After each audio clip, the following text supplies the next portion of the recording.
Chapter 4. The Partnership. The next morning, Heun woke up and got ready.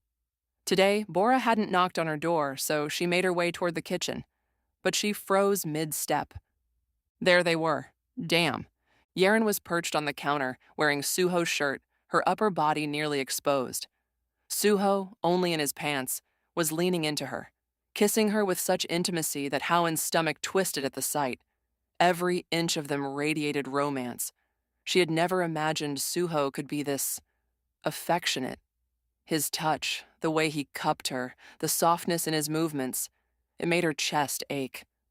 Vegetables were scattered across the counter, remnants of what seemed like a breakfast Suho had been preparing for her. The sight only made Howen's breath hitch, her heart thumping against her ribcage. "Hey, you!" Yeren called suddenly. Suho looked back, his hand still holding Yeren securely. Heun spoke quickly, politely, trying not to seem intrusive.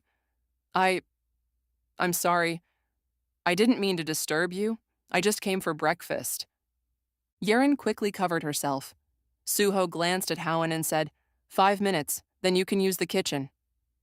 Howen nodded stiffly and retreated, the soft sound of their voices following her, their laughter, her complaints, his gentle reassurances. 5 minutes later, both emerged, Yeren smirking. "Go finish your breakfast," she said, a teasing glint in her eyes. Howen forced a polite smile. "Thanks." She entered the kitchen, quietly preparing her own meal while they returned to the bedroom. As Heun was preparing breakfast for herself, Bora entered the kitchen. "I'll do it for you, ma'am," she offered politely. "No, thank you. It's almost done," Heun replied with a smile. "I'm sorry, ma'am. Actually, Sir said he would be cooking today, so I stayed out of the kitchen," Bora explained apologetically. Heun smiled gently. "No problem, don't feel bad. I'm fine." Bora returned the smile and began washing the dirty dishes left behind by Suho and Yeren. That evening, Yeren left, and Suho drove her back to her place. When he returned to the penthouse, he glanced at Heun and asked, "Is your period over?" She nodded. "Okay," he said coldly. "Tomorrow we have to go to the doctor for a checkup. This time we should get some positive results." Heun nodded silently. He was about to leave when she spoke up, her voice calm but curious. "Why are you doing this with me? When you have a girlfriend?" Suho stopped in his tracks. "Don't mind me," she continued, reasoning politely yet firmly. "You seem to love her so much, and she clearly cares about you too. Even she dislikes me because of all this. Yet when you have her, you could have married her, started a family. So why me?" He turned to face her. If it was that easy, why would I go for such a critical option? He asked coldly. "May I know the reason?" she asked politely, keeping her tone calm. "Why?" he countered, a faint edge in his voice. "Look," she began carefully, "I don't want to interfere in your life. But since I'm associated with the contract, I want to be clear about certain things. If we don't clarify some points together, there's a chance for misunderstandings and miscommunications, so—" She paused, letting her words sink in. He studied her for a moment, then exhaled with a sigh. "Okay.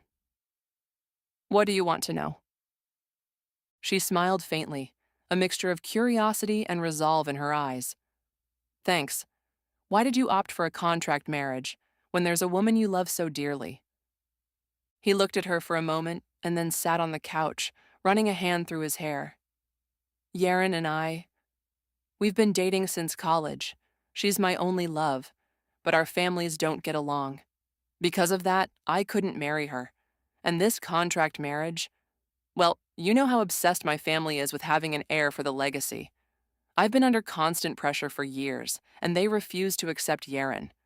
So, I had no choice but to take this option," he said calmly, his voice steady but tinged with underlying frustration. Howen's brows furrowed. "And after the baby comes, how will you convince them about our divorce and Yeren?" He looked at her firmly. "You don't have to worry about that. That's my headache.